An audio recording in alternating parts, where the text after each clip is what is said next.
Selamat malam semuanya. Ya, ini Iftak edisi 17 Desember 2023. Seperti biasa, malam ini kita akan berikan update market IHSG dan juga saham-saham yang sudah masuk di kolom komentar. Iftak edisi 13 Desember, kita akan bahas satu persatu sesuai dengan permintaan.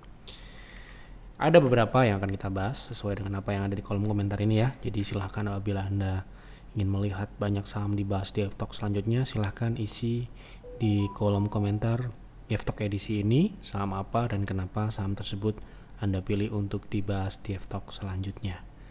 Baik, kita langsung mulai dari IHSG karena ini hari Minggu. IHSG sudah kami sampaikan di stock call tadi sore, mungkin Bapak Ibu sudah membacanya atau bagi yang belum, silahkan kunjungi website kami. Di situ ada setiap hari Minggu ya, jam 5 atau jam 6 paling lambat itu akan diinformasikan bagaimana potensi IHSG dalam sepekan ini ke depan ya. Jadi untuk minggu ini kami prediksi IHSG akan mencapai puncak atau membentuk puncak kenaikan dan ya areanya adalah 7.200 sampai dengan 7.300, sebenarnya sudah hampir tercapai kemarin. Namun penutupannya masih di bawah 7.200. Artinya minggu ini mungkin akan menjadi area yang dijadikan untuk take profit ya, sehingga harus hati-hati di 7.200 sampai dengan 7.300 ini karena setelahnya akan terjadi berpotensi akan terjadi koreksi menjelang libur gitu ya. Tentunya ini akan menjadi sebuah strategi untuk mengantisipasinya ya. Jadi Anda harus siapkan itu ya, terutama untuk saham-saham yang sudah mengalami kenaikan yang tinggi di minggu-minggu kemarin, itu bisa menjadi perhatian khusus ya.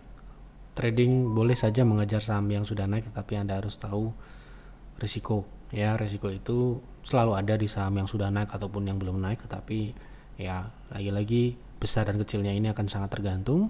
Maka dari itu pesan saya ya, jangan sampai Anda nyangkut di pucuk aja ya. Agar tidak nyangkut ya, salah satu caranya adalah disiplin dengan proteksi ya. Baik, jadi silahkan dibaca di website untuk perkiraan IHSG minggu ini. Ini lanjutan dari stock call edisi yang lalu. Waktu di stock call edisi 10 Desember kami prediksi IHSG akan menguji 7.200 dan minggu kemarin sesuai dengan prediksi IHSG naik ke 7.200. Minggu ini masih akan naik, namun harus hati-hati apalagi menjelang akhir pekan ya. Jadi minggu-minggu besok akan menjadi penentu ya. Baik, kita lanjut ke pembahasan saham yang pertama. Mohon analisanya untuk saham MIDI buat swing target penurunan terdekat, menengah, dan ekstrim bisa sampai ke berapa? Target turun yang ditanyakannya. Oke, kita lihat MIDI.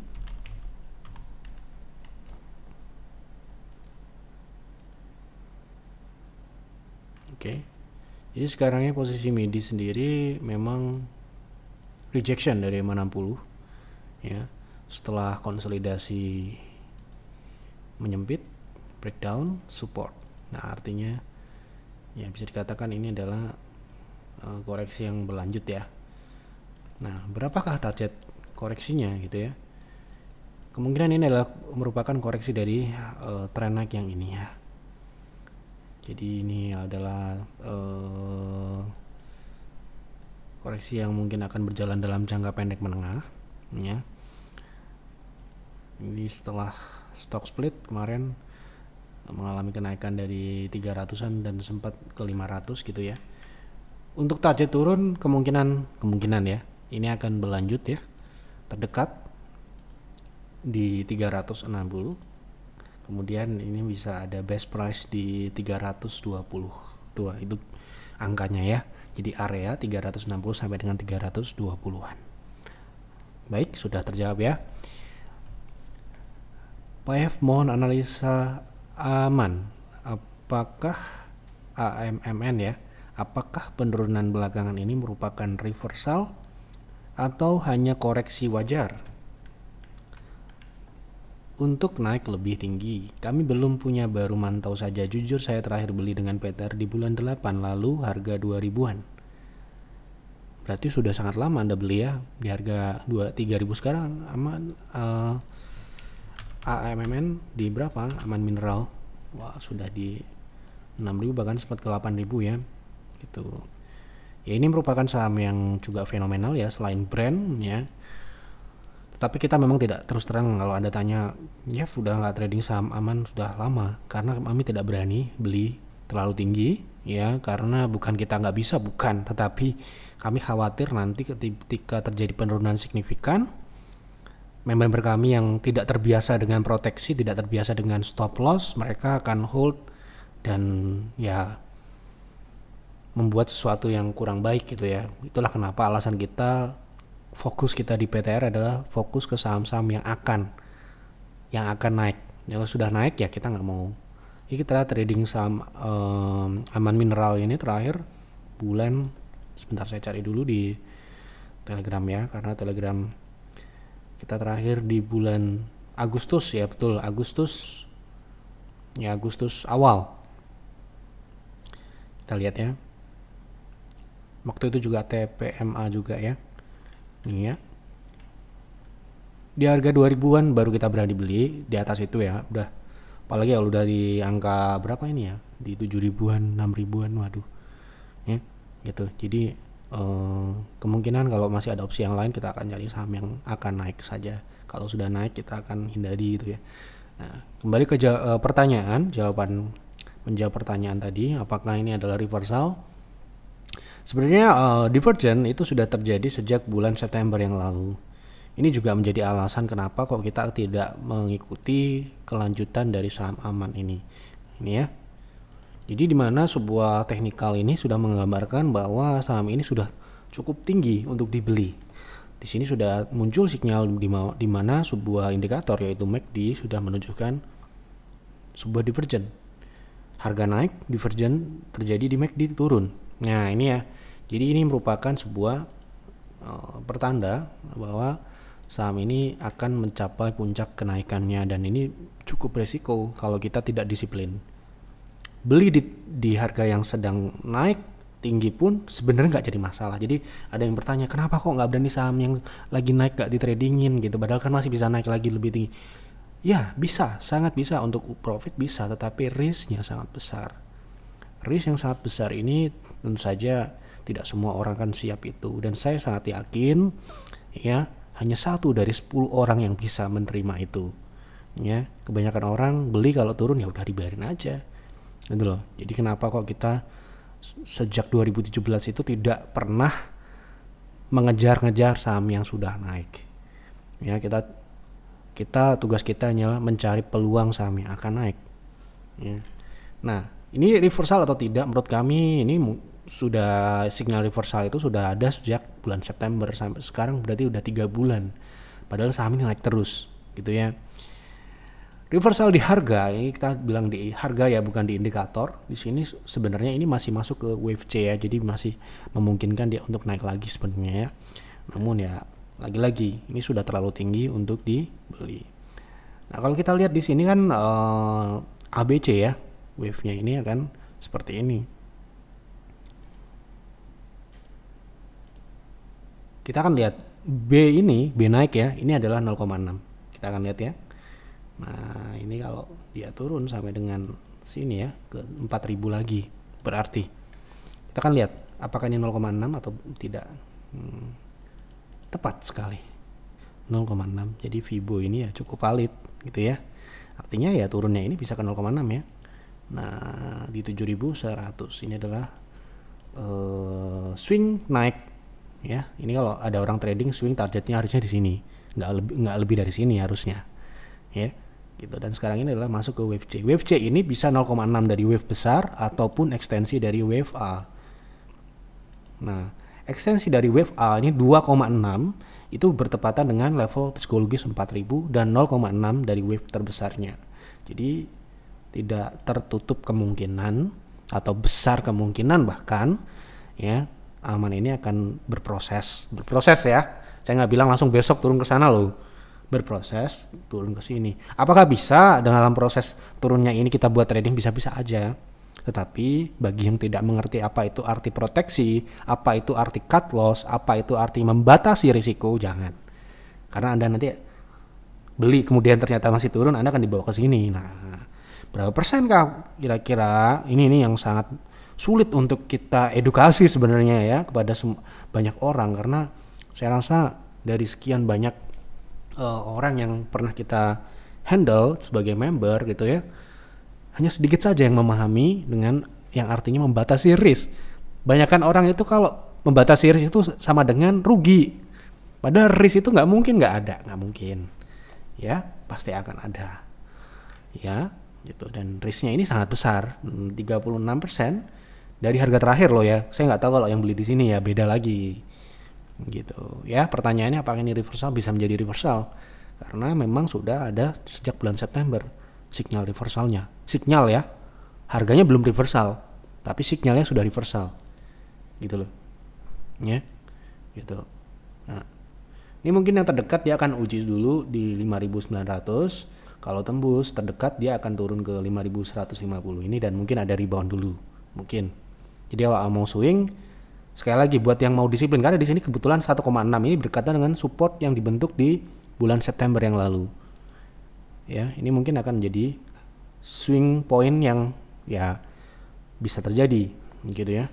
Nah, kemudian nanti proses turun ke sini, sebelum tentunya untuk turun ke 4.000 ini membutuhkan proses ya. Dan ya kalau kita hubungan dengan indeks, ya indeks kebetulan memang di minggu-minggu ke depan ini akan ada penurunan gitu ya kemungkinan. Karena sudah mencapai target yang kita sudah pasang sejak bulan Agustus bahkan ya, 7.200. Kalau Anda mengikuti stokol kami ya, bagi yang sering membaca dan sering mengingat-ingat apa yang kami sampaikan. Makanya waktu bulan September Oktober kami bilang ya, ketika terjadi penurunan IHSG itu adalah kesempatan yang tepat untuk melakukan pembelian saham-saham investasi. Oke, kita lanjut ya. Pak, tolong bahas saham CPRO. Apakah saat ini CPRO sudah memasuki masa uptrend?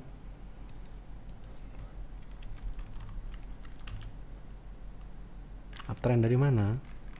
Belum ya? Belum. Masih konsolidasi di 50-an. Ya? Oke, belum. Selamat malam Pak Yev, tolong dibahas auto untuk swing. Apakah auto sudah uptrend? Untuk saat ini belum. Ya, uptrend dari mana?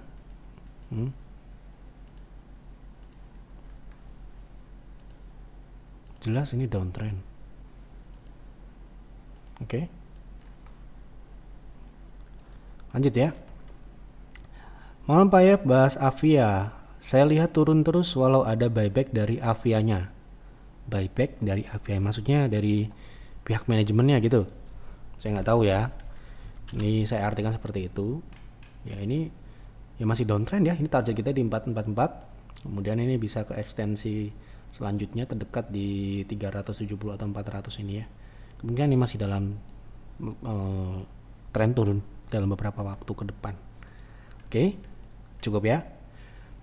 Pak, saham SIPD apakah cocok untuk dibeli jangka waktu pendek? Wah, untuk trading mungkin ya maksudnya.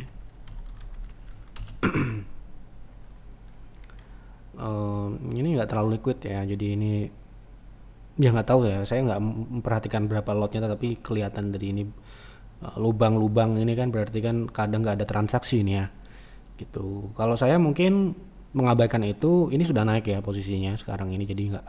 Kalau Anda tujuan cuma swing, ini sudah di target ya 1400 sampai dengan 1500 ini mungkin target swingnya. Jadi ini dengan transaksi yang mungkin ada kadang nggak ada, bisa aja tiba-tiba dibanting seperti ini. Anda harus tahu itu ya.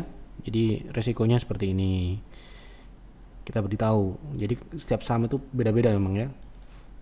Transaksinya kecil seperti ini, bisa seperti ini ya, dibanting seperti ini. Dia memang naiknya besar, tapi dia turun juga besar, itu harus ingat-ingat baik-baik. Ini sudah tidak sama dengan saat pandemi kemarin kan, turun itu dibatasin ya. Sekarang ini sudah normal, jadi bagi orang-orang yang tidak paham dengan resiko ya, kemungkinan besar tidak akan lama ya di market, akan dibungkus ya, dibawa turun seperti saham seperti ini. Ini bisa balik seperti ini, balik dalam waktu yang sangat singkat ya. balik ke EMA 60 sini. Jadi kalau beli mungkin dekat-dekat EMA 60 ini di 1000 sampai dengan 900-an itu mungkin oke. Tapi sekali lagi ini lotnya berapa saya nggak tahu, yang jelas ini sedikit ya, sepi. Jadi kalau sepi itu resikonya tidak hanya turun tetapi sulit untuk dijual, makanya harganya bisa sangat jatuh gitu loh. Pak Yaf tolong bahas BBRI, bahas apa? Tidak ada keterangan atau penjelasan mau tanya technical, trading atau apapun tidak ada di sini, jadi mohon maaf tidak bisa saya bahas. Mohon maaf sekali lagi. Jadi kalau Anda ide harus ada keterangan mau invest, mau trading, mau tanya teknikalnya, mau tanya fundamentalnya, bebas tapi ada keterangannya. Ini juga ya, tapi sudah ditambahkan NKCL apa NCKL. Nah ini ya, nulis kode aja nggak konsisten ya. Itu mohon maaf loh, ini bukan kita mau sok-sok gimana, tapi ini sangat penting, ini sangat basic ya. Ketika Anda menginput kode ke dalam trading, online trading Anda, kalau sampai salah kan itu kan bisa meeng ya, bisa meeng dong ya. Makanya harus konsultasi pun saya sudah ajarkan, saya latih untuk harus bener, bertanya pun juga harus bener gitu loh ya, gitu. Sekalipun ini forum gratis, Anda cuma-cuma untuk bertanya di sini, tapi harus bener dulu ya, gitu. Ini saya ikutin ini ya NCKL karena mungkin nggak ada NKCL gitu loh ya. Jadi mohon maaf nih. Jadi kalau ketika Anda memberikan ide di kolom komentar, dibaca dulu, diteliti dulu, baru di enter tuh ya. Ini nanti jadi kebiasaan, jadi habit. Anda menjadi orang yang teliti, Anda menjadi orang yang disiplin, Anda aware dengan risiko dan sebagainya. Berawal dari sini, cara Anda berkonsultasi ya, gitu ya. Ini dari satu yang basic itu nantinya akan terbawa ke dalam transaksi ya, mindset dan sebagainya itu. Akhir-akhir ini menarik, apakah sahamnya akan menarik untuk ditunggangi long term? Ditunggangi ini maksudnya dibeli, jadi bahasa yang simpel aja untuk investasi Pak. Bagaimana, menarik atau tidak gitu, jangan usah pakai bahasa yang aneh-aneh. Apakah ada pengaruh dengan cadangan nikel dunia? Ya kalau kita bicara nikel dunia ya kita nggak cuma bicara NCKL-nya aja ya, itu kita kan fokus ke, jadi bukan berarti terus nikel dunia terus jadi defisit atau tidak memenuhi demand global terus saham ini sekonyong-konyong naik, kan enggak ya, gitu. Kita akan lihat dulu dia punya fundamental seperti apa. Kalau kita lihat bagus ya, tumbuh, dan saya yakin ini juga secara margin tebal. Nggak perlu ngeliat angkanya udah kelihatan ya, gitu. Dan ini ya harusnya memang seperti ini. Kenapa? Ya kalau Anda cek seperti Vale gitu ya, yang juga nikel, itu biasanya memang marginnya bagus. Berbeda kalau Anda pegang perusahaan yang mungkin seperti BUMN, yang lain seperti Antam ya, Anda lihat margin tipis-tipis, kadang rugi dan sebagainya. Ini termasuk bagus. Tetapi ini sekali lagi ini baru IPO. Memang di YEF kita perlu data setelah IPO. Kalau data itu adalah merupakan kinerja sebelum IPO, itu masih belum kita bisa terima ya. Gitu. Itu seketat itu dalam memilih itu ya. Jadi nggak cuma beritanya apanya, kita harus cek faktanya gimana. Bagus nggak ini ya, dia punya margin tebel nggak, tumbuhnya bagus nggak, itu harus dicek. Karena apa? Kita menaruh uang yang kita kumpulkan dengan susah payah ya. Kalau bagi kami seperti itu, karena uang kami kita dapatkan bukan dengan cara yang mudah ya, gitu. Makanya saya selalu tekankan ke advisor itu untuk apa ya, untuk berhati-hati ya, terutama dalam hal mengelola risiko ya. Nah ini kalau kita lihat dari sini pertumbuhannya bagus. Ini IPO baru kapan? Baru di 2023. Jadi 2023 ya, kuartal 2 sampai dengan kuartal 3 yang sudah ada ini baru kita anggap. Tapi kalau kita lihat kuartal 2 dan kuartal 3 ini bagus ya, bagus. Kalau kita lihat dari pertumbuhannya bagus. Kemudian dari marginnya di sini juga bagus ya, jauh di atas 5%. Dan ini juga di atas dari operasionalnya lebih tinggi dari net margin, itu yang wajar. Artinya apa? Kalau margin bawahnya lebih besar dari atas, artinya ada non operasional profit, dan non operasional profit itu yang kita hindari. Ya, sebaik-baiknya adalah profit yang hasil dari operasional. Kalau itu memang bukan perusahaan investasi, ya, gitu. Jadi ya sementara ini bagus. Dan secara teknikal saya rasa saham NCKL ini proses naik ya. Ini juga tren. Mungkin kalau Anda bicara jangka panjang itu kan beda-beda. Kalau di kita jangka panjang itu lebih dari setahun, mungkin ini bisa ke atas 1.200, bisa ke 1.400 dengan level-level yang sudah ada, dan bahkan kita lihat ekstensi. Tapi kita perlu lihat kuartal 4 dan beberapa kinerja. Kalau Anda investasi kan tentunya nggak beli langsung bulat-bulat kan. Pastinya akan beli bertahap. Kalau di kita seperti itu. Ya, oke. Nah, sudah saya jawab semua apa yang ada di kolom komentar. Semoga dapat menjawab pertanyaan dan bisa memuaskan. Sekali lagi, apa yang saya jawab di sini hanya yang ada di kolom komentar. Jadi silahkan isi kembali kolom komentar saham apa dan kenapa saham tersebut Anda pilih untuk dibahas di F-Talk selanjutnya. Terima kasih untuk para penonton dan yang sudah memberikan ide. Selamat malam dan selamat beristirahat.